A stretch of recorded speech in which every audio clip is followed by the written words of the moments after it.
იმის გამო, რომ სოფლის დემოგრაფიული მდგომარეობის გაუმჯობესება მნიშვნელოვანია ცენტრალურ მახარებაში და კვლავ რჩება გორის სავარჯიშო ბაღში. შეხვედრა ეხება გამყოფი ხაზის ირგვლივ ცხოვრების თემების პრობლემებს.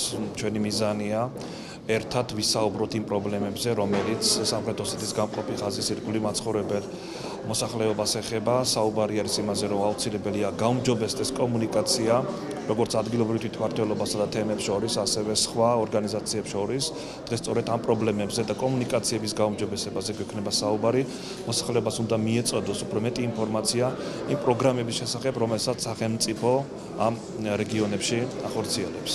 ეს არის თუ არ ვწდები ერთ-ერთი პირველ შეხვედრათაგანი, სადაც 20 თემის წარმომადგენლები, რომლებიც ცხოვრობენ ზუსტად შიდა ქართლში ადმინისტრაციული გამყოფი ხაზის გასწვრივ, 20 თემის წარმომადგენლები შეხვდებიან სამთავრობო კომისიას, რომელიც ასევე პასუხისმგებელია მათი პრობლემების მოგვარებაზე და სახალხო დამცველს და მის მრჩეველს ადამიანის უფლებათა მხრივ.